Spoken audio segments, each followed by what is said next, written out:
There we go. Hi, everyone. Hello, hello, hello. Good morning and good afternoon, good evening, depending where you're tuning in from. Thanks so much for joining. Let me see here. Okay.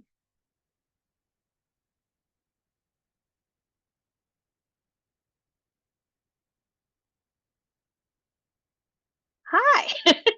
Hello, hello. Thanks so much, everyone. I hope that you had a great weekend. Sorry about last week. Yeah, I was not feeling very well. And um I definitely needed more rest, and I spent the rest of the week basically like going between headaches and just sleeping.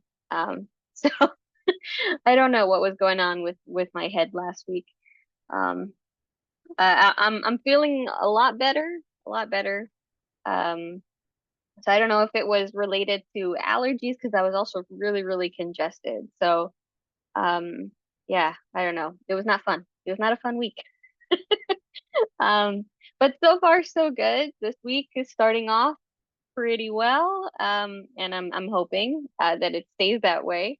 And here in New York City, we're also the weather is really nice.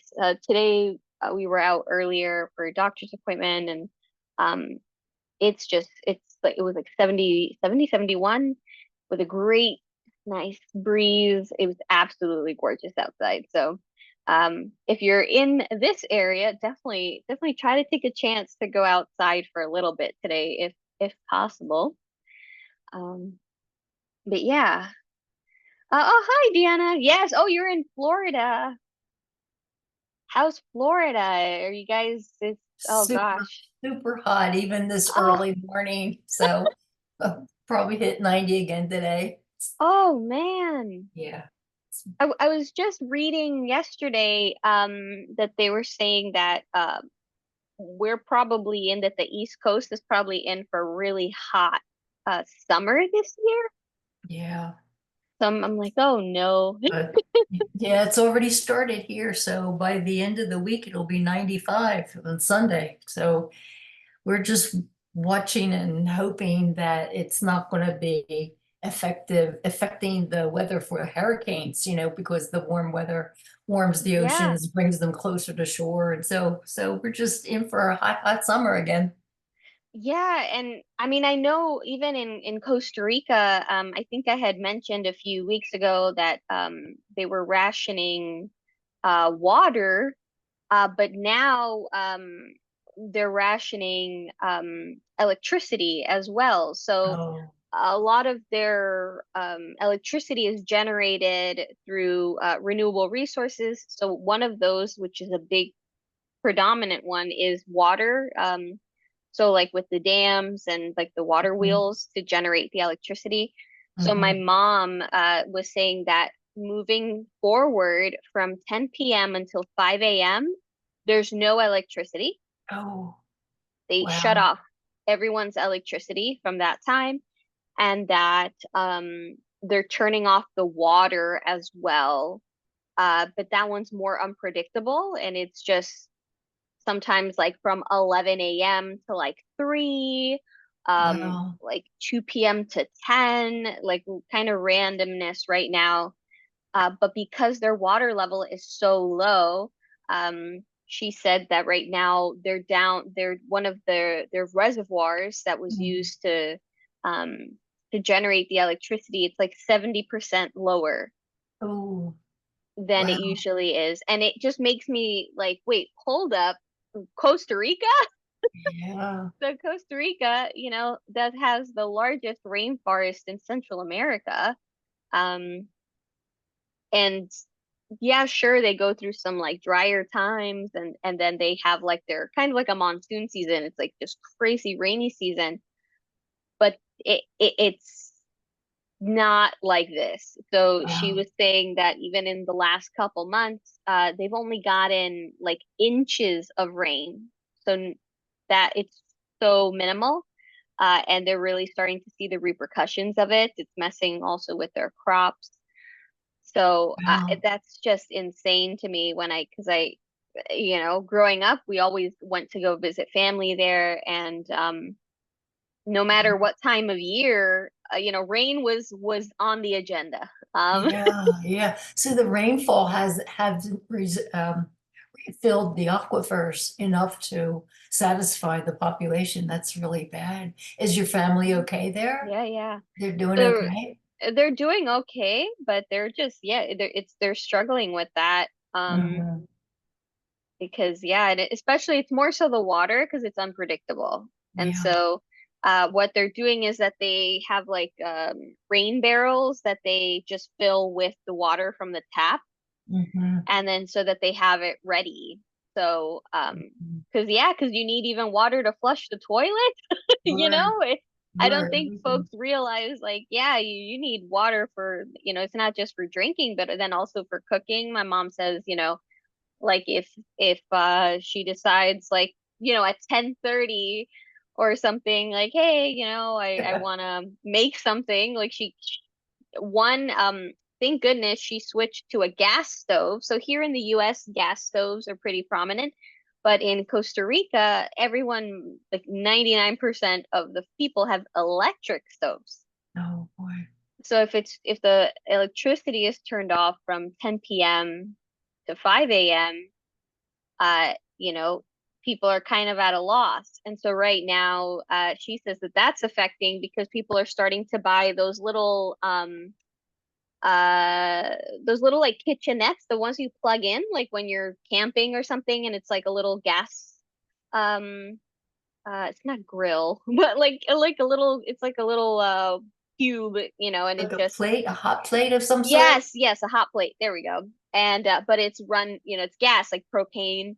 Um, And so she says that people are running to get those right now because again, if at night they want to cook, they won't be able Sure. to. Yeah.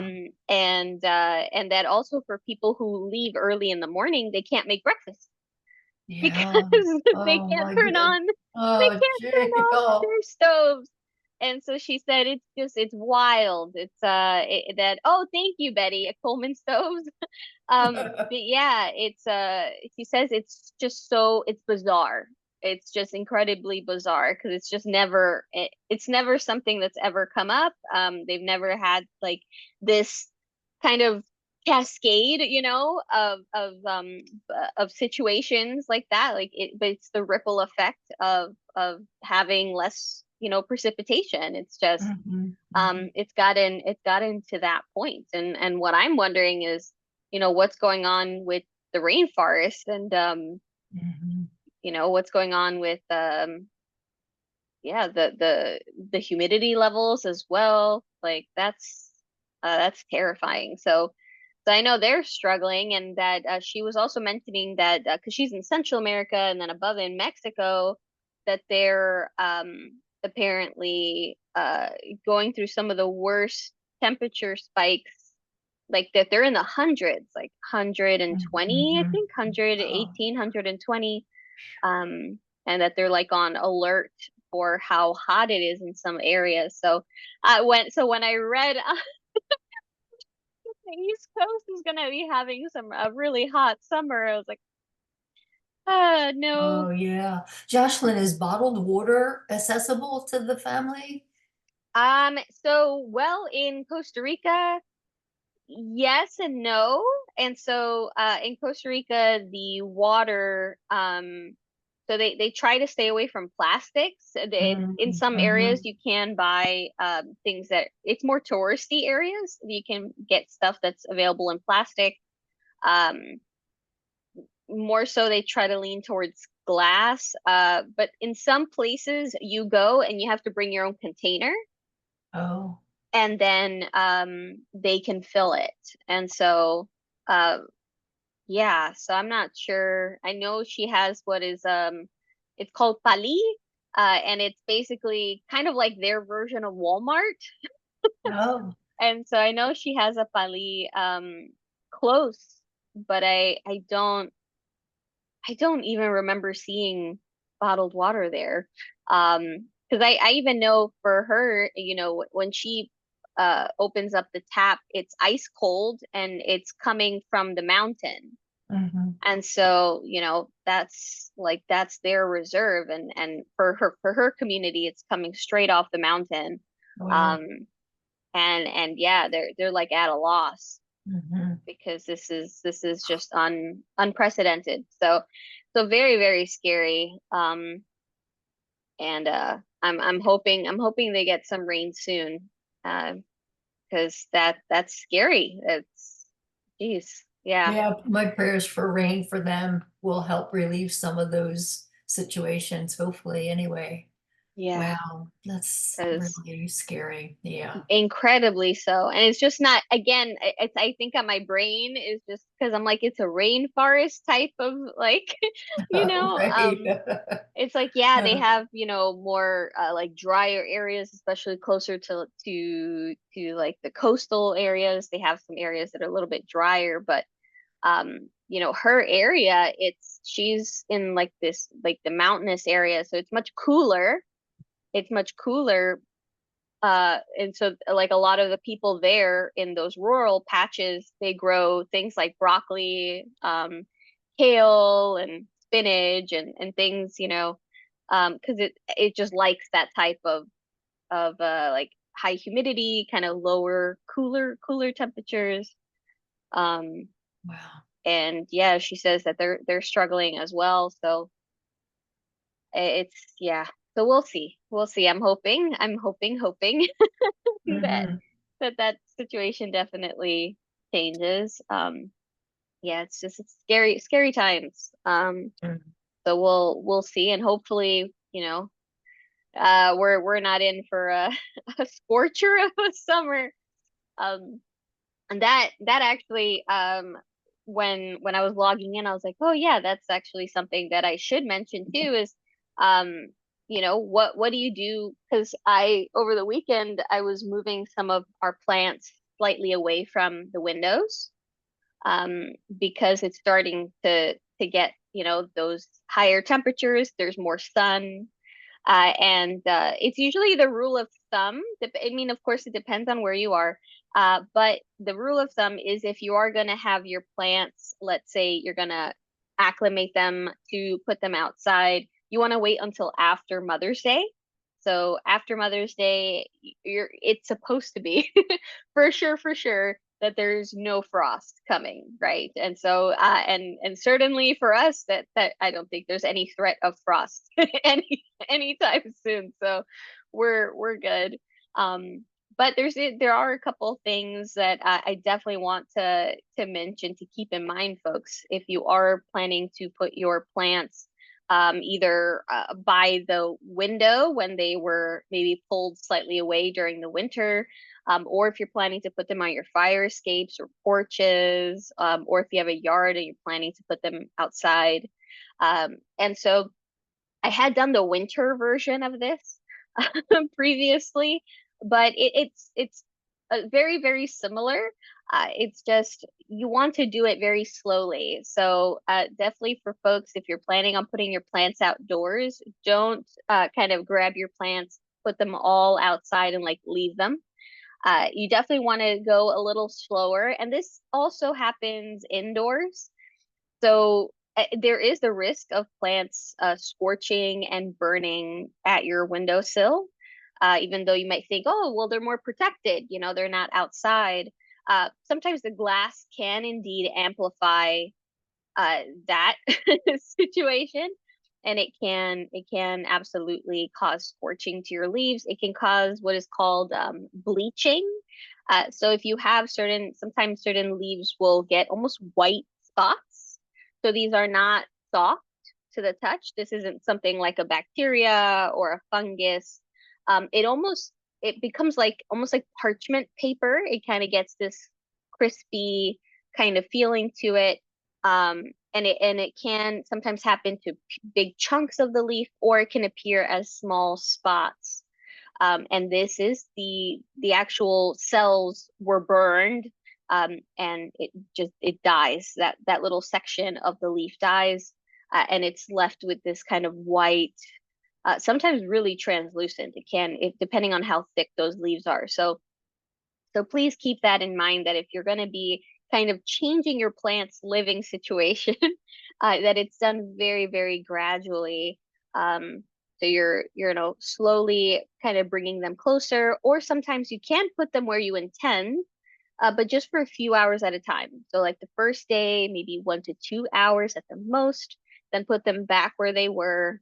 And then the following day, try maybe 2 to 3 hours and kind of go on that for, at least like a 2 week period where you're really kind of seeing how the plant is doing. If you start to notice any burning, definitely it's probably that's either you were going too fast or that might actually not be a really good spot for your plant. Definitely, quote air quotes here, listen to your plant, right? So if you start to see any of those kind of like burning or maybe the tips, right, start to crisp, things like that. Now crispy tips, sometimes that, it's a change. It's getting more light. It might also be getting a little bit, it becomes more dehydrated faster because it has more light, so it's using more water. So you want to make sure that if you are changing it to a brighter light situation, that in the winter, at least like in our hemisphere, the northern hemisphere, when we're in winter, we were giving them less water, right? Because the days are shorter, the light periods are shorter, so they're not using as much water as they do during the spring and summer months. But then now it's spring and we're heading towards summer, so you're definitely gonna have want you're gonna want to up that water intake because they're gonna be more rapidly using up that water. Now, if you see that it's starting to look dehydrated, means that you need to catch up more. So it's not you're not replenishing that water level, within like that saturation in the soil fast enough. Um, so sometimes this can mean the frequency might go up. So maybe a plant that you were watering in the winter, maybe every 2 weeks, you might be noticing that maybe after like 10 days or so, oh gosh, it's bone dry already. So um, you're going to want to make sure that you're kind of just watching to see how the frequency changes and also the volume. So the amount of water that you're actually giving them, you want to make sure they're nice and saturated. Now, I personally like to use bottom watering, but this is more so for established plants. So if you have a new plant, like a cutting that you just transplanted, or something with like really shallow roots, you're gonna want to go from the top and just evenly try to go evenly all along the edges. Don't just water your plants in one corner.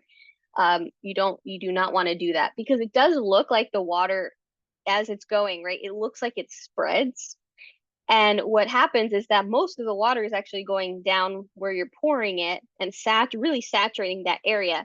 And then even though the water might kind of go like this, um, the amount of water that is actually penetrating the soil like that is very minimal. It's really more like it's just kind of wetting the surface. So you really want to go evenly around because you want all of the roots, all of the plant parts, especially if you have plants that are a bunch of cuttings, like usually pothos, philodendron. The brunt of our plants that are like big hanging plants that have all this foliage, they're all different plants. So they're all cuttings. And so you want to make sure that everybody's getting water. Because if not, if you're just watering one little corner, that area is going to be very happy. And then another section of your plant is just going to die, unfortunately. So you're just going to want to make sure to do that evenly. So yeah, so frequency might go up and the volume of water that you're giving your plants. Another thing to keep in mind, it's more so for succulents. So I mentioned and succulents can burn. So just so that you know, succulents can indeed burn. But most succulents, what they will do is blush. So succulents is like the umbrella term, and then under is, true succulents and then cacti, which are considered stem succulents. And so a lot of these tend to blush. So they turn kind of like a orange or a pink or a red. So it's like within that spectrum of color. And what the plant is actually trying to do is this is a signal that the plant is trying to protect itself from the sun. And so a lot of plants have produced these chemicals called anthocyanins. And then this usually tends to have that spectrum of color. It's like it's like the pinks, the oranges, and the reds. And so what ends up happening is it starts really pumping, really, really pumping that into the plant tissues. And this gives it like that really kind of pink, sometimes red kind of look to it. Now, sometimes some plants, it will just happen on the edges, and a lot of people like that. And as long as the whole plant wasn't turning red, if it's not supposed to, if it's not supposed to, um, then you know, a little bit of blushing is okay. But if the plant starts to turn, like I've seen aloes turn completely orange. Um, and that was not the intention. That was not the color of the aloe, right? And I think this was a student a few like 2 years ago or something showed a an aloe that had turned completely orange. And what you want to do is just move that plant from that lighting situation. It's getting way too much sunlight. In these cases, most the like I would say 90% of the time, the plant will revert back to green. So those chemicals will like dissipate, and it'll turn back green. So it's not a lost cause. But if I see a lot of people do this, especially with some succulents that actually don't want full sun. So not all succulents want like desert-like type of situations. So some of them, like rainforest cacti, they do not like that straight on light. They want bright indirect light because usually a lot of those jungle cacti are epiphytic. So they're growing on the trees and they're protected by the tree canopy. So those branches, those leaves, they're obscuring it from getting that full blast. So they're getting more like dappled sunlight, it's much more protected. And so that's how they flourish. So if you take that, because I literally I'll pass by and we have a lot of businesses here that they have a lot of plants in their windows, which is always awesome, of course. But I always feel bad when I see their the Schlumbergias. So I see like the Thanksgiving or the Christmas cacti, and they have them on the window at full blast, getting that sun during the summer, and they're just like bright pink or bright orange. And it's the plant is very stressed. And so, and this can also happen with extreme cold. So I do want to mention that too. So, sun stress, it doesn't always, so I should just say stress coloring isn't always a reaction to just the sun, but sometimes it can actually happen to extreme cold because the anthocyanins, again, it's meant to protect the plant. And so it's kind of like this block that it tries as much as it can. It's not, oh, then the plant's protected. It can definitely work up to a point. It can handle up to a certain threshold. But cold can cause blushing in plants as well. So that you're aware of that. But so if you see that like in the winter, um, yeah, it's something just, watch out, really look at what type of succulents that you have, what type of cacti that you have, because they don't always like those lighting situations. So if you're going, oh yeah, I have a plant that's like orange right now, um, and just look it up, learn, is that even the color? Because yes, there are some plants that are bred specifically because they will get these really magnificent colors. And especially if you put like a grow light over them, it like accentuates the colors. And then that's how the plant is supposed to look. But if it's not, if it's not, um, just yeah, try to pull that plant away from that lighting situation. Um, But yeah, so I just wanted to make sure to mention light because that's what I've been doing. I've been moving some plants closer to the window. I've been moving some plants away from the window because during the winter, since it's, less intense, I can put some more plants like right up against the window, who are cold hardy here because the windows do get very, very cold. So if they don't mind, then that's perfect. They can go more into this direct light that's not as strong as it would have been.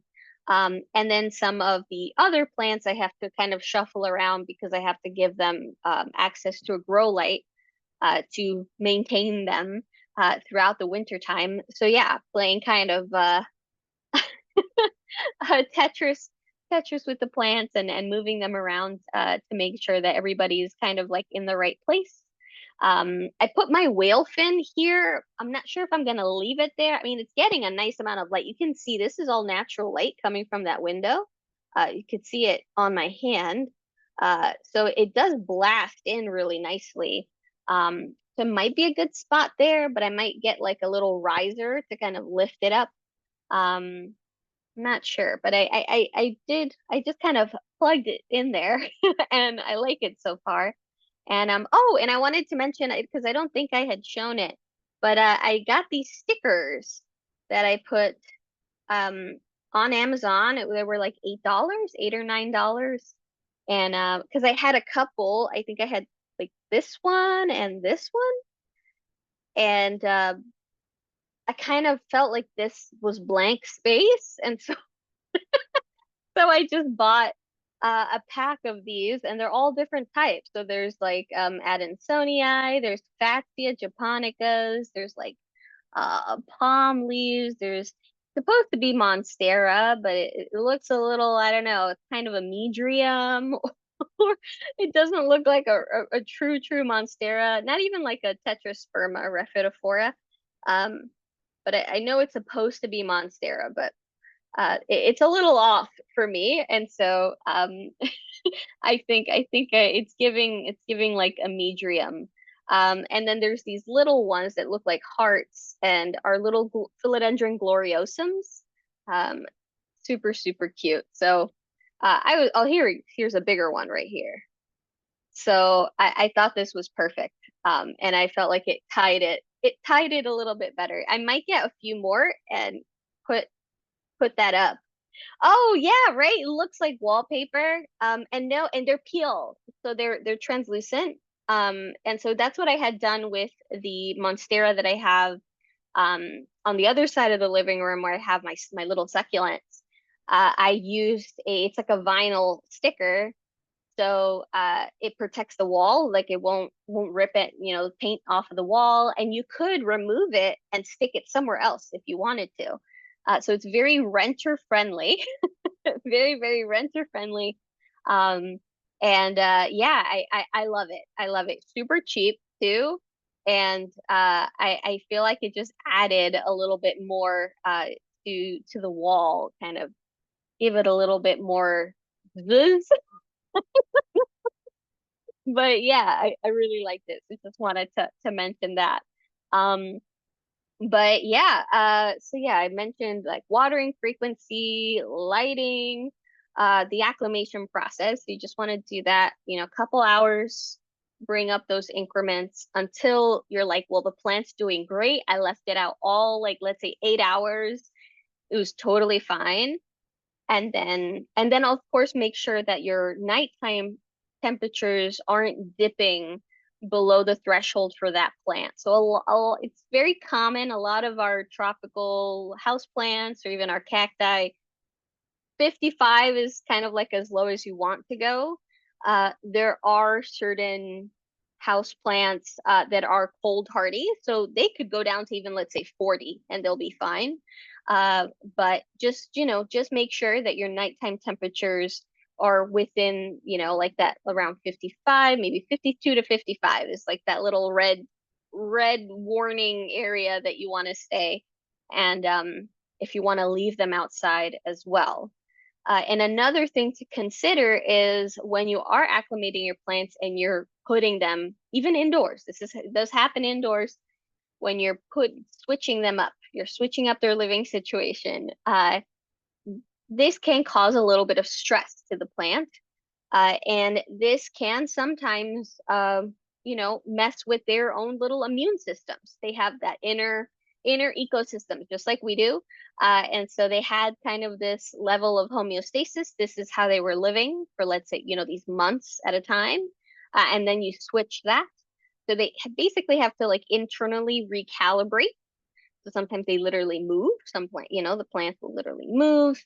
They will sometimes even the color, they'll look more richer. It's especially plants also will start to, maybe they flower in the spring or in the summer. You're going to start to also see those changes in the plant because it's diverting that energy to creating those flowers. So just know that because this is this time to really watch out. Oh, really watch Mhm. out for pests. Um, and so really, really, really watch out for pests because this is a very vulnerable time for them. So, so they're going, and especially if you have them outside, they're going to be much more susceptible. And while you might not realize it, so plants when they're stressed, they act. It's not. I don't think they do it on purpose, obviously, but um, they do release uh sound. Now we can't hear it with, just like this, but um there have been studies of like plants that are thirsty or stressed or getting too much sun. They will, it's almost like these waves, like sonic, is it sonic waves? Sonar waves? I don't think so. I'm forgetting the scientific term here, but basically they release these little waves of sound, kind of like these little pulses of sound, um, that yeah, they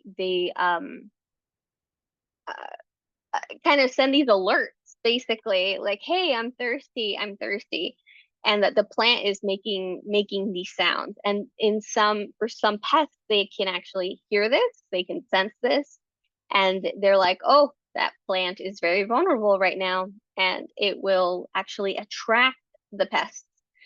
So, really, really interesting.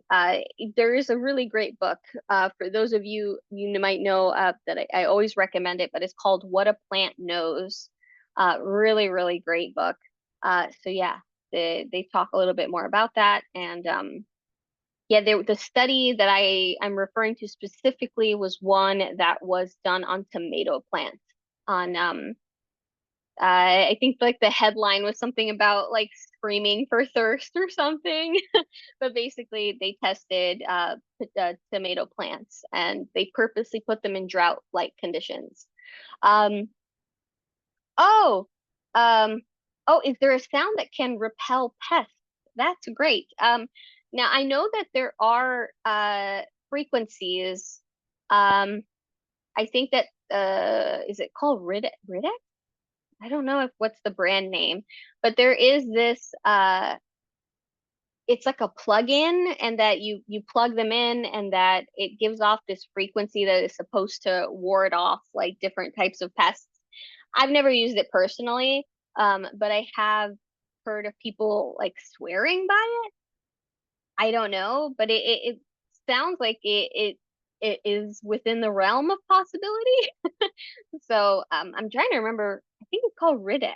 Um, but I think the whole basis is that it is delivering out a sound that we cannot hear, but that can be heard, and that is supposed to like kind of ward off pests.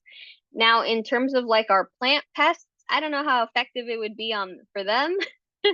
Um, and yeah, it's yeah, it's difficult. I would say more so like the only way when Brian and I recently went on this tour to in the New York Botanical Garden, and we had a chance to speak to one of like the lead horticulturalists for that greenhouse, the Nolan, yeah, I think it's called the Nolan greenhouses. And we asked like, hey, because there was quite a few of us that were house plant people, and we said, hey, what kind of advice do you have about pests, right? And they basically said, you know what, if you have plants, you're gonna have pests. So you might have a couple years where your plants don't have pests, but it's just, it's always gonna happen. So it's all about just mitigation. So things like biological control, so having things like getting predatory mites or um, you know, types of larvae like great green lacewing larvae, things like that. So you could try that. There are sprays. Now in terms of things like neem oil, so with neem oil folks do use that a lot, but keep in mind that neem makes your plants much more photosensitive. So if any of you are planning to move your plants outside, I would not suggest kind of wiping them down with neem oil and then putting them outside because that is a recipe for burning. So usually if you apply any neem oil on your plants, you actually want to pull them away from direct light for anywhere from 5 to 7 days. So basically, your plant is kind of out of commission for like that week where you can't really have it right up against your window. It has to be pulled away because of that high risk of actually getting scorched. So you definitely do not want to do that with outside plants that don't have like some type of shade cloth or like that are covered by your porch and are not going to get that straight on light. Um, so just keep that in mind. But yeah, it's more on inspection and mitigation. It's really hard, especially yeah, spring and summer when this is the time when everything is coming back and active. Um, yeah, we saw a bunch they had some daisies that had aphids and we're like, "Yep, it's this time of year." They're starting to come back. We actually had a little scare um of ants. And so I don't know, they're doing construction next door. And so a few years ago, we had that issue where ants were climbing. We're on the second floor. So ants were literally climbing up the side of the building and they were trying to get into everybody's windows. So they were even getting up to the apartment above us. And of course, the ground floor, they were coming through the windows. And so it looks like they had been disturbed. So they were essentially trying to find a new home. And yeah, that was like really bad because we could go outside the building, you could literally see them climbing up. And so we had a little bit of a scare. I was like, oh, this is not happening again because they again are remodeling another section of the house. Um, Again, same building next door. And we started seeing ants. Brian woke up and saw one on his pillow. This was like a week ago, week and a half ago. Um, and so he saw one on his pillow, and then I saw one right by the windowsill itself. And so I was like, oh no. So I was prepared to, because I have put shelves on that window. So I was prepared that I was like, oh gosh, I'm gonna have to take everything down and put down diatomaceous earth because that's what helped last time. And so diatomaceous earth, it's like a white powder but it's actually fossilized diatoms. And so it's basically silica. And so if you look at it like with a microscope, they're creatures really, they're fossilized, but they are shaped like diamonds. Like they have like these really sharp, they're very kind of like sharp diamond-like shapes to them, and so makes them very spiky. And what happens is that as a fine powder, it's safe for humans. Like I get the food grade, so people actually add it purposely, like to their smoothies and things to supplement for silica. Um, but yeah, you can put the powder right along the edge of your windowsill on the inside and on the outside and it's basically a barrier. So when the ants or any other small invertebrates try to move through the powder, they are actually getting stabbed repeatedly. Now, if it rains, you're gonna have to replenish it because once it gets wet, it kind of just becomes a mush or gets washed away because it's so fine. So you're going to need to replenish it after every time it rains.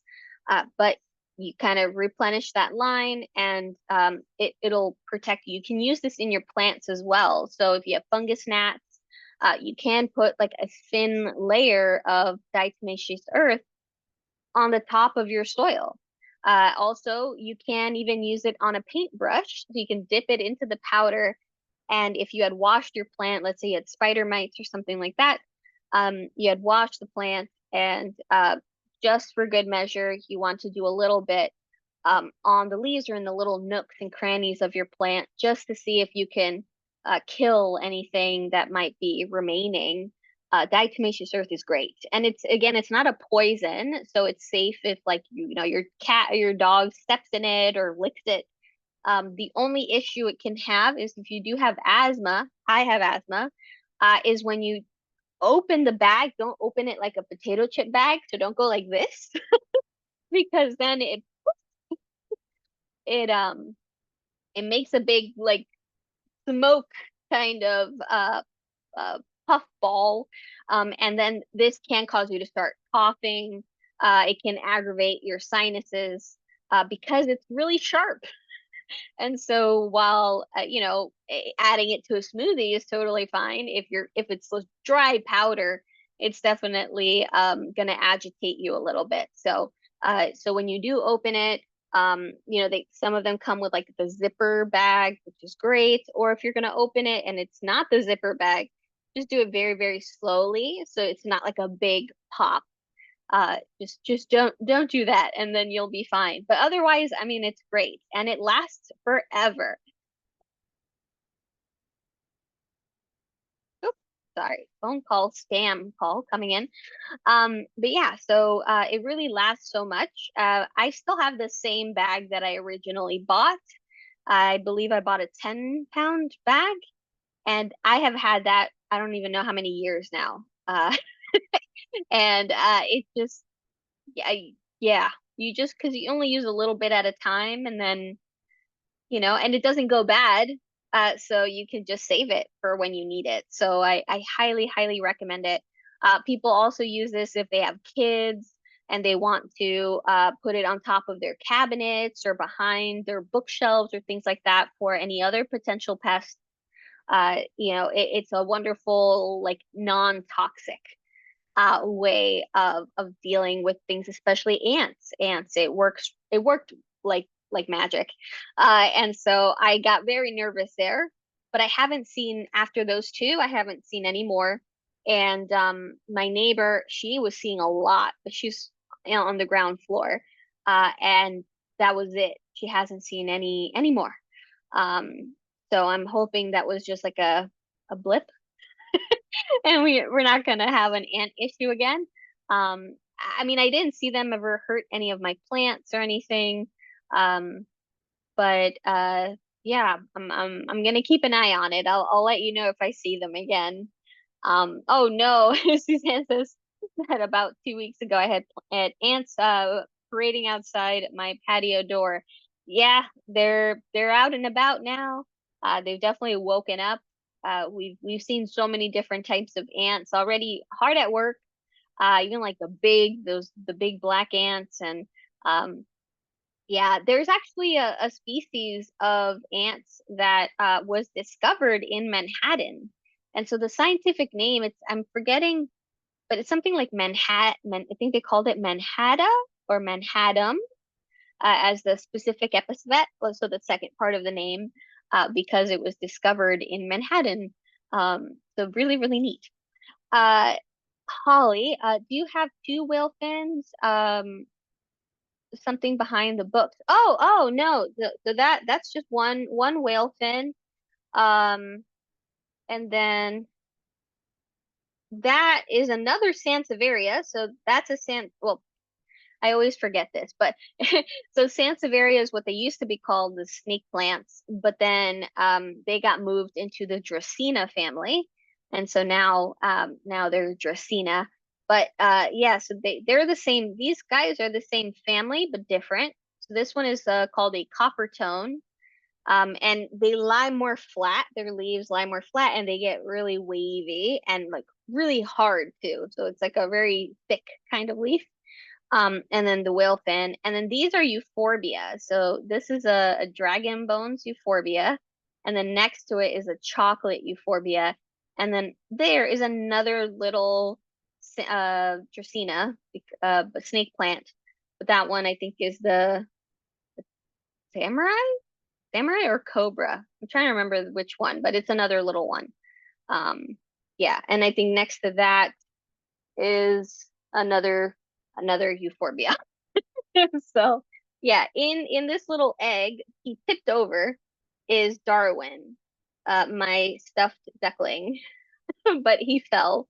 I want to really fix that up. I'm gonna put like some fake moss, well, not fake, but dry moss in there, and then because I don't want to like super glue him or anything, so I'm thinking I might kind of wrap maybe some string or something around his feet, and then like sew him kind of onto a little mat of moss so that he stays upright without like really, I don't want to damage him, and so that he can sit in this egg.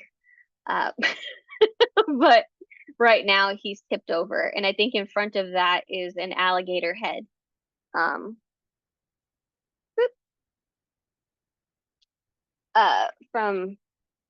from the Florida Everglades, and so yeah, so these yeah, these are cool. So that's what's in front of there. So that's that little section. But yeah, it's all books, and then the flower diagram, and then the Lego orchid there. And in front of that, this is a new filter for my air purifier that I put there because I opened it from my Amazon package this morning and I forgot to put it in the bedroom. So air filter. But it doesn't live there. Um Oh yeah, that's a good call, Susan. Susan saying maybe use like rubber cement or double sticky tape to hold them in place. Yeah, I originally bought this to put a plant in it, um, but then I was trying to figure out what plant to put in, and um, eventually I found him. I had gone to a music festival, and yeah, I saw someone selling them and I was like, "Oh, he's so adorable." But and then I thought, "Oh my gosh, I have an egg that I bought. This was for Easter decorations at Target. It was like $2 or $3." And so yeah, but Darwin is currently on his side.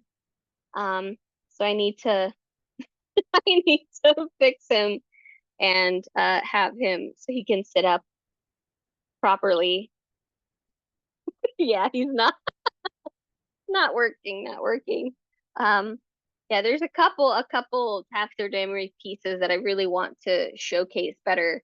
I have my shark, and then I do have a caiman, that is in storage.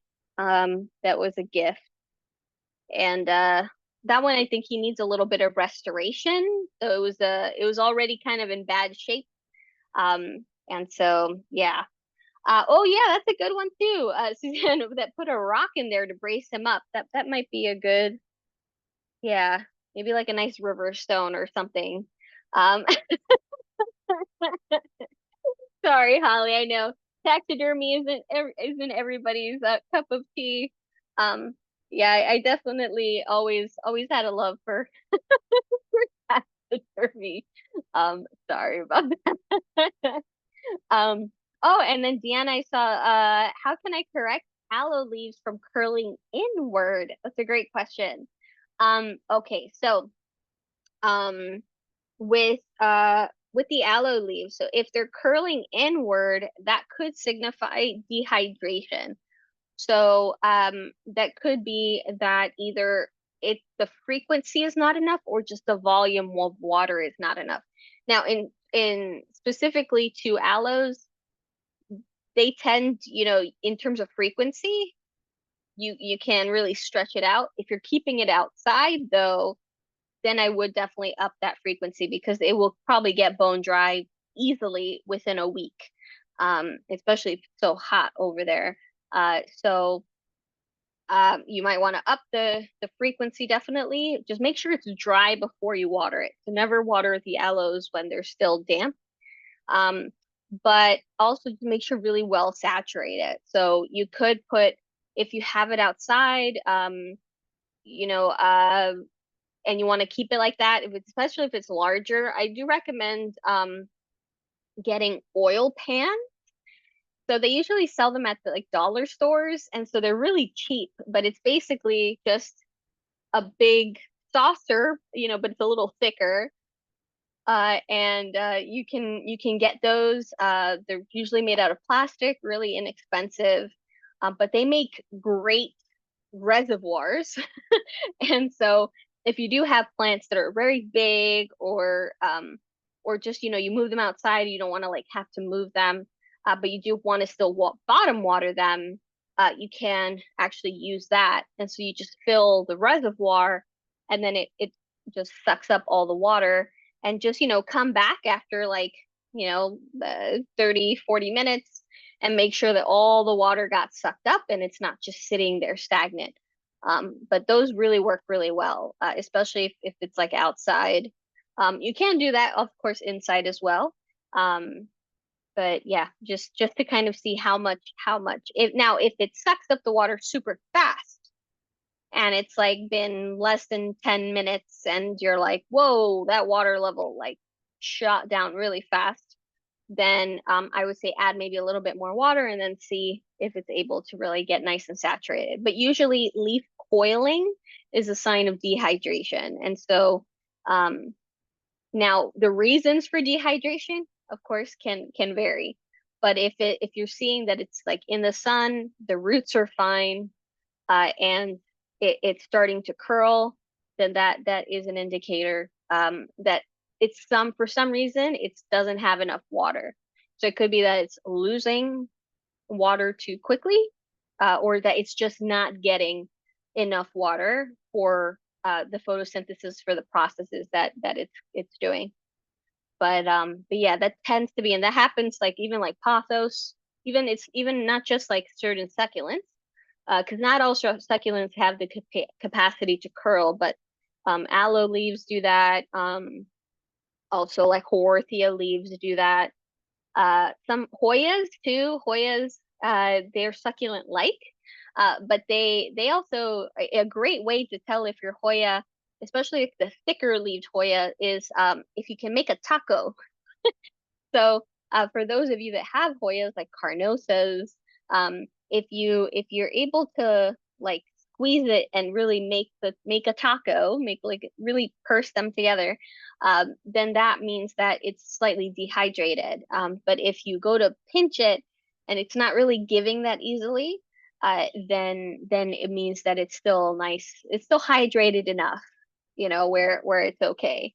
But yeah, that leaf pinching, and sometimes that happens too with plants, where the like pothos or scindapsus, where they're losing water rapidly, and then they're kind of trying to maintain some of that humidity. That's one theory, is that they'll curl because that one, it keeps them from getting direct sunlight now, so that they're not losing as much water.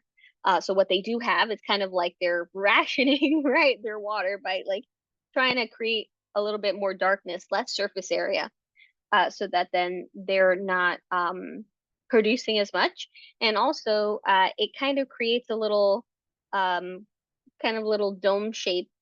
So what humidity they are releasing through natural processes, then it kind of keeps it, kind of like bounces back, kind of keeps it, um, to try to keep it a little bit more hydrated, the tissues more hydrated. So there's some really interesting theories as to why they do that, but yes, it tends to mean dehydration. So I would say to just kind of check the frequency and how much water that you're giving them. Um, Oh my gosh. So Holly, that's so I'm so happy for you. Gotta build up your collection again. So Holly says that my daughter sent me 4 plants for Mother's Day. I kept one, but I don't know anything about it. That looks like a Windows Thrill Kalanchoe. I'm gonna add a spotlight here. That yes, so that is a Kalanchoe. Gorgeous. Absolutely gorgeous. They're a thirstier succulent, but not yeah, it's not like ridiculously thirsty, but I would say just you can put it right up against the window. You can put it right up against the window. And then just kind of watch the leaves. Those leaves they will start to turn they might look a little thinner. Um, so usually, like with those types of kalanchoes, it depends how much sun and how much heat, like how hot it is. But usually, you might end up watering them. If it's really hot, it can be like once a week, or if it's kind of moderate, uh, probably every 10 days or so, maybe even pushing it to 2 weeks. But if it's getting hotter and there's much more sun, you're probably going to be watering that like once a week though. But they're so beautiful and the blooms last a really long time. They come in all these different colors. White looks really gorgeous. But The yeah. the leaves are kind of thick, Uh-huh. but it looks so flimsy. You know, it doesn't look like they feel. It's Yeah. really different. So I watered them Mother's Day, but didn't water them this Sunday. And it it's kind of damp, you know, Yeah, the so water is not really dry. So do you have to let it get totally dry or? I would say wait till it gets close to totally dry. So before watering it again. Now you don't want to let them completely dry out where the substrate turns into a brick, like where it's like super dry. Right. You don't want to let them that do that because then they will start to lose leaves. Um, but otherwise, yeah, no. So they're really great. They're great and they're really resilient. And yeah, and they'll bloom again. So they'll like the blooms will die out and then they'll bloom again. So they're really great. I really like them. Yeah, she sent me variegated pothos and an arrowhead and a peace lily, and I don't want to have no part of Oh, that. I, I gave them away to people oh, who didn't get anything for Mother's Day. oh. I said, no, I went through that before. I need a break. But I didn't tell her I gave them away, so hopefully she won't watch this video. All right, thank It's you. understandable. No, you're welcome. I mean, good luck with your Kalanchoe. So it's definitely less maintenance. So than the other ones. Yeah. Yeah.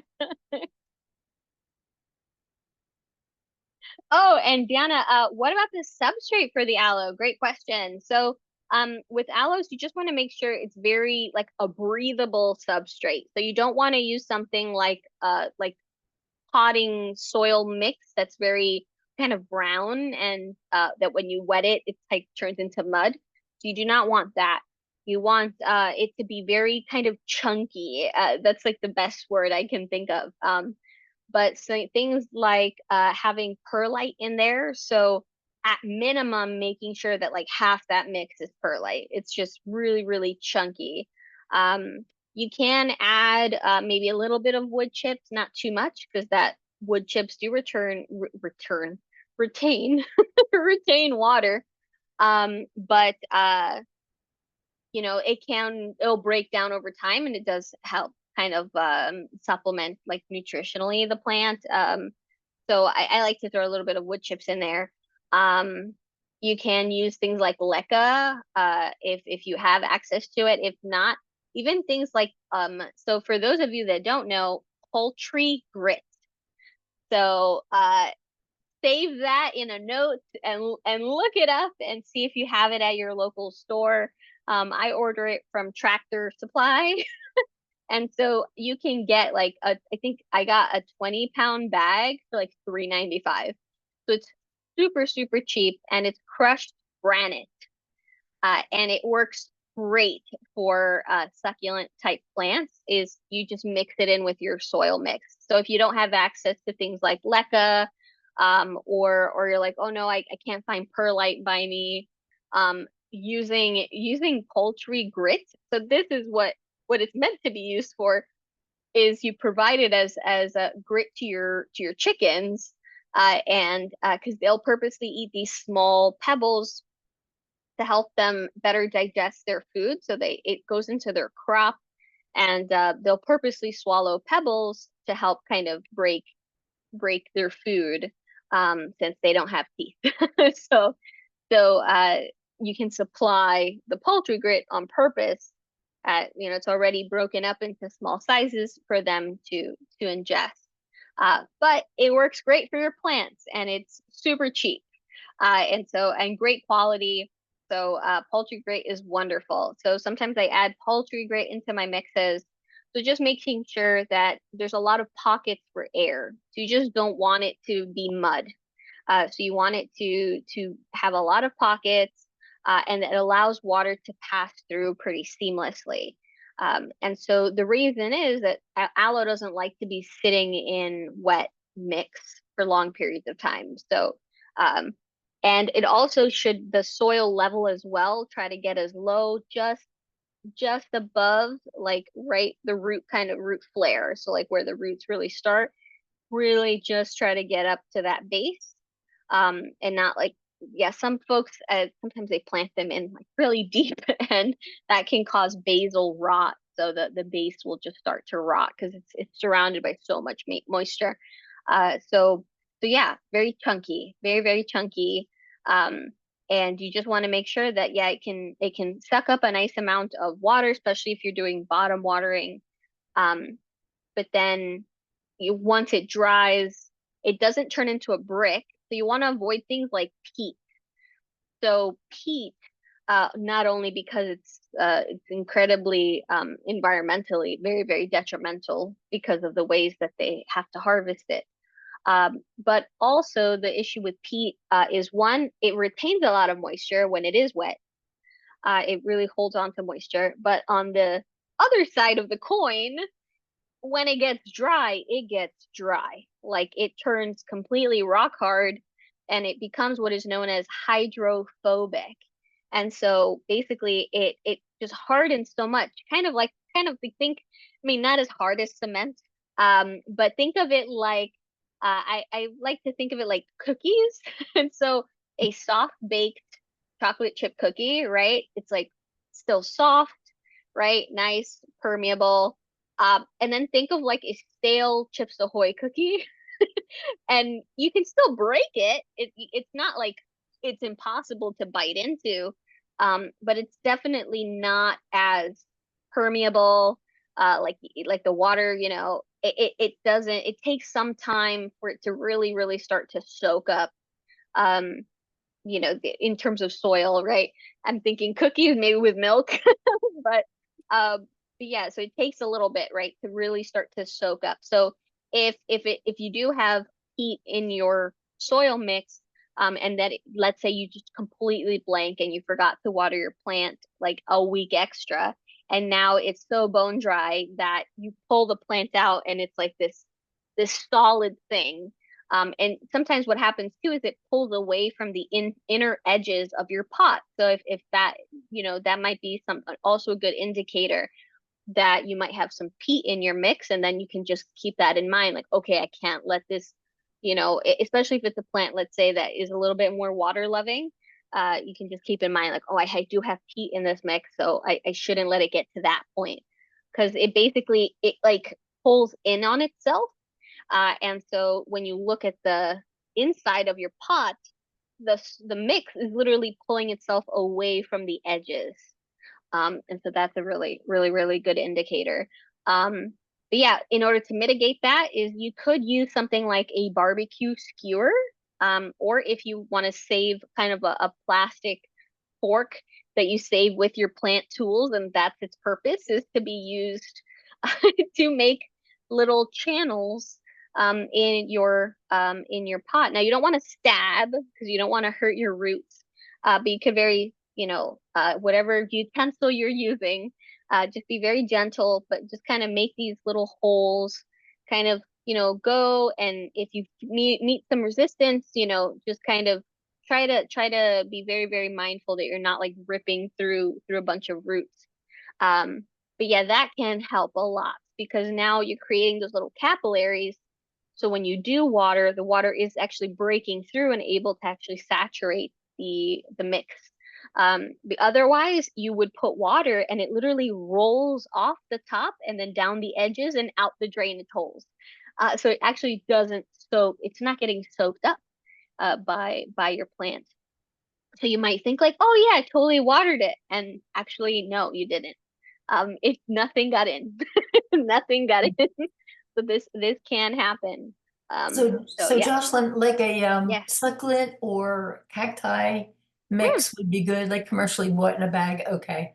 That's what Oh I have yeah, it in, so I'll just have to yeah. watch now. Yeah. Oh yeah, Okay. absolutely. You can totally use those mixes. What I find is for some of the mixes, I think Fox Farms is really good. The Miracle Grow, I have used the Miracle Grow succulent mix in the past. My only issue really, well, of course, Miracle Grow products is like a whole other thing, but um, Hmm. the issue, let's say, if we're just looking at the soil, is that they never have enough perlite, and so I always had to add more perlite Hmm. to that mix because it just did not have enough perlite for my preference. It was still too water hold, like it held way too much water just as is. So I ended up having to supplement, adding perlite and sometimes adding things like leca or poultry grit, to just kind of break it up a little bit more. So it was like there's like too much, like I think about it and I go, it's too much brown. So it's just, and they do have peat in there. So I think it's like there's like peat and cocoa coir and forgetting what else is in there. And then they put like perlite and things like that in there.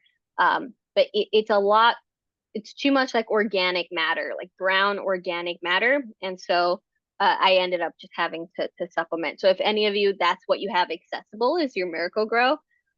If you have a plant that really doesn't like an aloe or even a tropical plant like a ZZ plant, right? A ZZ plant, very similar to aloe in terms of like its watering preferences. And it's also very similar to snake plants. So like aloes, snake plants, and ZZs, they all have a very those three have very, very similar watering where they thrive on neglect. They want to get a nice and saturated. So think of it, they want to drown and then go through drought. So you give them a really good bottom water, nice and watered, and then you want to forget about them. And so usually like my snake plants, my aloes, so in the winter, I will water them anywhere from like about once a month. And then during the summer though, depending, it might be like almost every 3 weeks. So it's just a little sooner, and then I'll kind of check to see if they're drying out, and they're showing any sign that, because sometimes for, let's say, snake plants, they will show wrinkling if they're very dehydrated. So I will kind of watch for any signs that maybe they want a little bit more. Last summer wasn't too bad from my recollection. I think I only remember putting on the AC like a handful of times. So let's see this year because we're expected to be very, very hot this year. Um, the thing I'm worried about is we have I don't know if I've shown it you, but we have a crested gecko now that we got a few months ago. We got him, I think it was like in November. Was it November? December? Just during that time. And Yeah, he's great. He's great. But they don't like to be above, I think, 85. 85, they don't want to go past that. And so I was like, oh no, I'm gonna have to have like a little fan, or consider moving him into the living room where we keep our AC, uh, so that it's because we open up the doors to the rest of the apartment and stuff, but the other rooms still might kind of, not get as cool, and I don't want him to overheat. But yeah, so let's hope it's not a crazy summer. But yeah, that's something to consider. Some plants too also have thresholds. So some plants, they do not, you do not want to have them over, let's say, 80 degrees, or over or even 90 degrees. A cool fact I actually learned at that tour at the Nolan greenhouses is that there were some plants that they were growing that were very popular during Victorian times. Now, I want to do a whole deep dive into Victorian plants, because it's just fascinating, the species that they were showcasing. Right now, the NYBG, the New York Botanical Garden, they're located in the Bronx, and they have a new exhibit they just opened over the weekend that Brian and I went to check out, Alice in Wonderland. And funny enough, we had gotten a preview to see what they were growing for the exhibit. So that's why we knew about the Victorian plants. But when you go in, there's an area where they specifically were growing plants that were really popular during Victorian times, especially because a lot of these plants, they were used with florography, which is this like secret language of flowers. So they would make these bouquets that were all customized with flowers very specific to meanings. And so you could tell someone off with a bouquet, or you could, have a bouquet delivered to your crush, to tell them, how you feel, or your partner is away, and you're able to send them a bouquet to tell them how much you miss them. It's like things like that.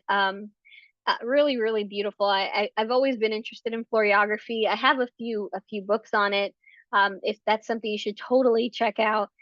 There's also two fictional books that I would recommend, if just since it popped in my head. But I think it's called The Secret Language of Flowers. I'm trying to find my copy to see if that's the right right title. Um, but that one's great. And um, then it's called Alice Hart and the Secret Language of Flowers, or Alice Hart and the Language of Flowers. And so that's in Australian. So the other one is American, and meanings uh, of the flowers here. And then there is a book that's based on Australian Secret Language of Flowers, and they came out with a series as well. I think it was available on Prime Video, maybe. But Alice Hart, and both are really great. So I would recommend that. Um, but yeah, so they had these Victorian flowers. But one really fun fact that the horticulturalist, when he was giving us he was like serving as our tour guide, he was saying that the reason that a lot of these plants that they loved so much in Victorian times, that everybody had in their house, uh, the reason they really fell out of favor, it wasn't because the plants weren't beautiful anymore, or people necessarily grew bored with them or anything like that, but rather it was as our construction capabilities enhanced, when we were building, when humanity, during this time when people were building homes where um, the insulation was better. It wasn't as drafty, and it maintained what we have come to know as room temperature. Like our room temperature tends to be like 70 Fahrenheit here. That tends to be when people say room temp. It's like, or 65 to like 70 is like the general room temp that's kind of known. And these plants were much cooler plants. Like they preferred cooler temperatures. They didn't want to be at, 65 and above. They wanted to be in either the lower 60s or higher 50s. And they liked that draftiness. They liked having those cooler temperatures, and they no longer thrived in indoor conditions. So people could not just keep them successfully anymore. And so that's why. And then people started getting more into our tropical plants because they like room temperature. So yeah, just I thought that was really interesting, but that definitely made me want to dive more into Victorian plants, like the plants that were really, popular during that time. So I was thinking I might put a class together on that.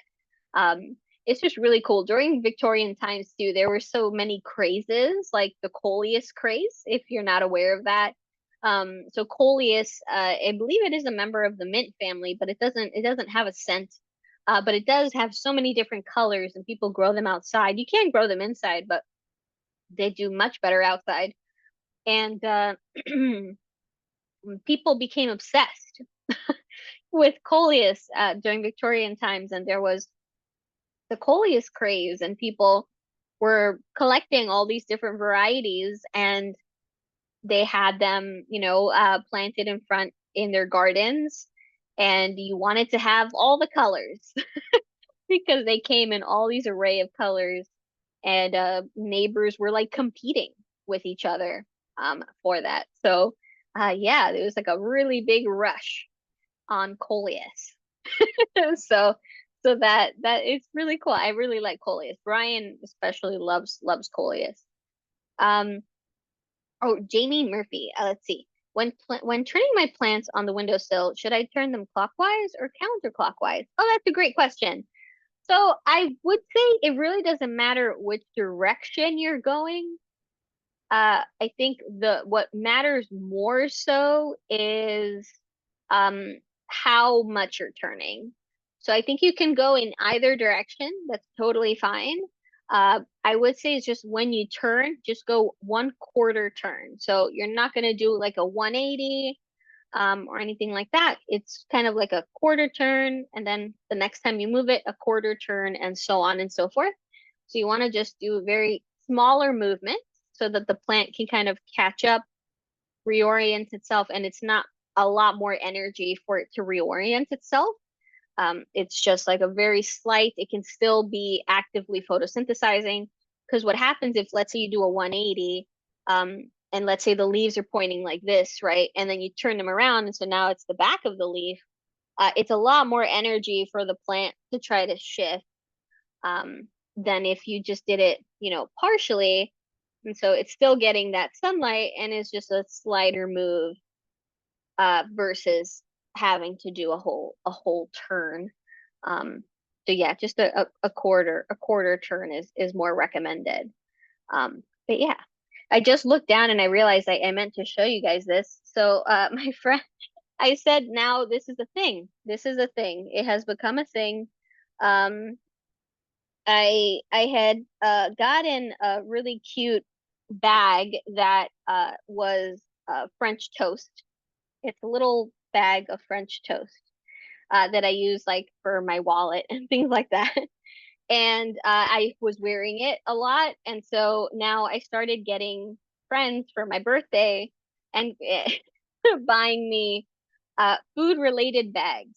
And so my friend gave me a boba, so it's like the purple tea bag with little bobas, these little like they're like little black little circles.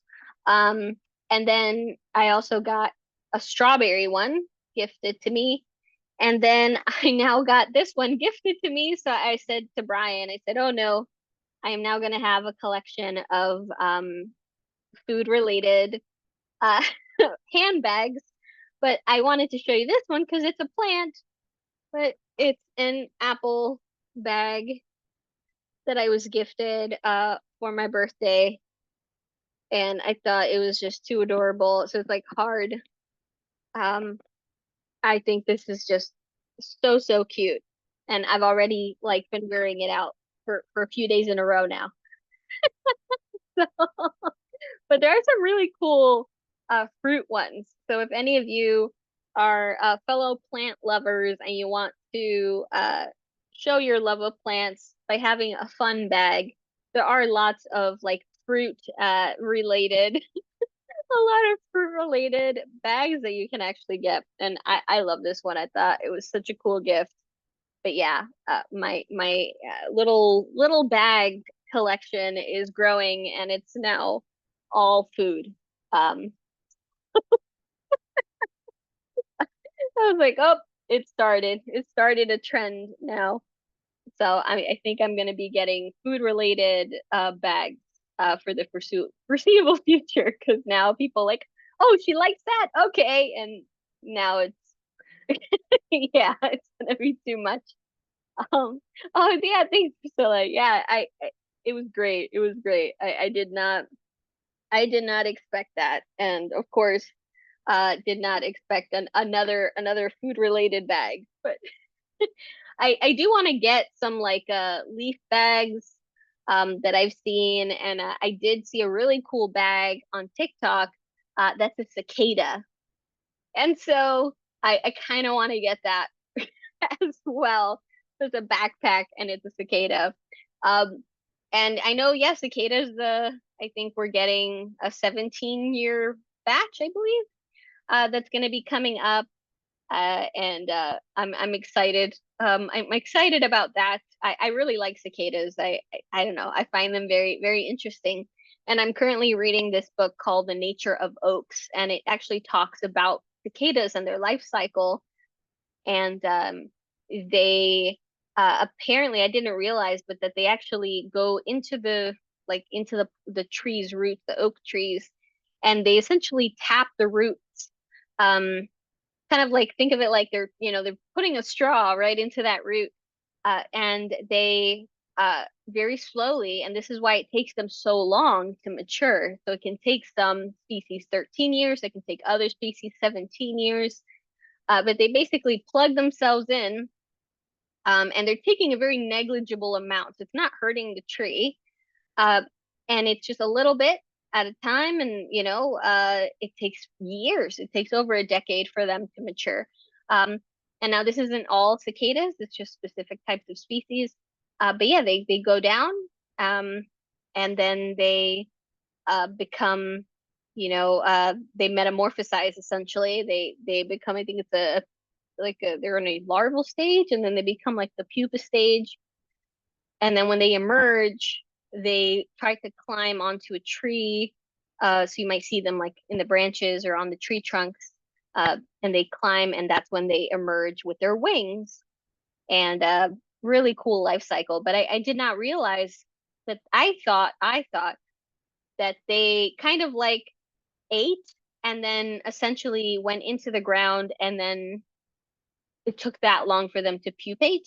Um, I didn't realize that no, they're alive underground and they're actively feeding, and it takes them that long to then emerge to finish, get the last step of their transformation. Um, but yeah, so I thought that was really cool, and I'm excited to for the next emergence.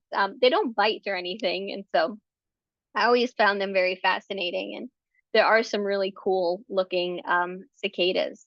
But I also learned it from the book that they're not so not all the species are coming out at the same time, and the reason that it's much less kind of predictable is because it's the theory is that they essentially don't want there to be uh, different types of, because they are a big food supply for the local ecosystem, and so they don't want there to be a specialist that focuses on that, type of cicada. And so while there are different types of like the cicada killer, I think it's a wasp, and different animals that really do love cicadas, they like the cicada killer, it evolved more so to attack the annual cicadas that come out. And if they just happen, there's just more food during a big resurgence. But those resurgences do see increases in their predators populations. It can, um, you can see these like really big booms. And yeah, but it's much, much less predictable. So I thought that was really cool. It's a really good book, The Nature of Oak, and Douglas Tallamy. So I recommend it. There are also free webinars about the book where he really does talk a lot about what's in the book. So if you're unable to get the book, it's a very short book.